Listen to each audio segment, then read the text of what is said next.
Sinabihan ni Azuelo ang Task Force Alpha na nire-require ni General Villanueva ang strict police visibility sa paligid ng Inlia at ng SID premises. Kasama ang Task Force Alpha, ang lahat ng ito ay paghahanda sa pagdating ng mga Japanese investor. At habang wala pa silang bagong misyon, pupunta muna sila sa syudad para magpatrol at humigil ng kahit anumang krimen. Kailangan makita ng tao na kakampi nila ang mga pulisya at ang Task Force Alpha. Nagtanong naman si Marcos kay Azuelo kung kaninong idea ito. Ang sagot ni Azuelo na kay General Carillo at bukas ang pinakahihintay ng lahat. Gusto niya lahat sila maging alerto. Darating na ang mga Japanese investors. Sa pag-alis ni Azuelo sa war room, sinabihan ni Marcos ang team na para maging efficient ang pagpapatrol nila, body system sila. Ang kasama ni Marcos ay si Sabdane. Si Felix naman ay kasama niya si Suarez. At si Jalil, kasama naman niya si Lara, na siyang ikinagalit ni Lara nito. Sa paglilibot ni Dato Raman sa community ni Omar, mainit ang pagtanggap sa kanya ng mga tao doon at naalala niya ang kanyang mga masasayang pamumuhay doon sa isla. Sa pagrurunda nila Jalil at Lara, naiinis naman si Lara nito na palaging nakadikit sa kanya si Jalil at ayaw na niyang maging body system si Jalil. Magkanya-kanya lamang sila. Ngunit hindi naman humiwalay si Jalil kay Lara.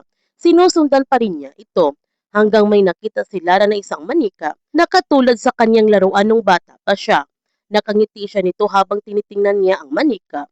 Pero nag-iba ang kanyang mood nung naalala niya ang pagkamatay ng kanyang mga magulang. Habang si Usman, sinabihan naman niya ang kanyang kaibigan na may napapansin siya nito sa kanya. Mukhang may tama na siya kay Jamila. Nagtanong si Marcos kay Usman, saan naman niya galing iyon? Masama ba na may pagtingin siya kay Jamila? Ang sagot ni Usman na hindi sila pwede ni Jamila. Hindi siya papatulan ni Jamila. Nagtanong naman si Marcos, bakit naman niya nasabi yan? Sinabihan ni Usman si Marcos, sa batas kasi ng Islam, hindi pwedeng magpakasal ang babaeng Muslim sa hindi Muslim. Maliban na lang kung magpapakonvert siya. Kung talagang tapat ang isang lalaki at gusto niyang makasama ang babae habang buhay, kailangan respetuhin, pag-aralan at tanggapin ang pagiging Islam. Ganon katindi ang kanilang respeto sa kanilang rehiyon. Ang napangiti na tanong ni Marcos kay Usman na mahirap bang magpa-convert. Kinagabihan, nagtataka naman si Lara kung bakit may box na nakalagay sa kanyang lamisa at sa kanyang pagbukas nito, ang manikang na nakita niya sa kanto kanina. Napangiti naman ito si Lara pero alam niya kung sinong nagbigay sa kanya nito. Kaya kinuha niya ang manika at pinuntahan niya si Jalil sa kanyang opisina. Galit niyang tinanong si Jalil kung ano ito. Ang sagot ni Jalil, kanina, nakita niya sa toy shop na tinitingnan niya. Tapos ngumiti siya. Yan ang unang beses niyang makita na ngumiti siya. Naisip niya na baka special sa kanya ang manika, kaya binili niya ito. Nagtanong ulit si Lara kay Jalil, bakit niya ito ginagawa? Nagtanong naman si Jalil na kailangan ba ng dahilan para magpakita ng kabutihan. Gusto lang niya na nakangiti siya. Ano bang meron sa manika at napangiti siya? Hindi naman sinagot ni Lara ang mga katanungan sa kanya ni Jalil. Kinuha niya ang manika at umalis na siya nito sa opisina ni Jalil. Kinabukasan, naghahanda na ang Task Force Alpha para salubungin ang mga Japanese investor.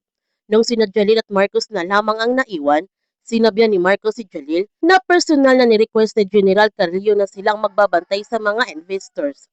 At tinanong niya si Jalil anong tingin niya ang binabalak ni General Carillo. Ang sagot ni Jalil na hindi niya alam, pero nakakabalangga sa balita na si General Carillo ang consultant at officer ng summit.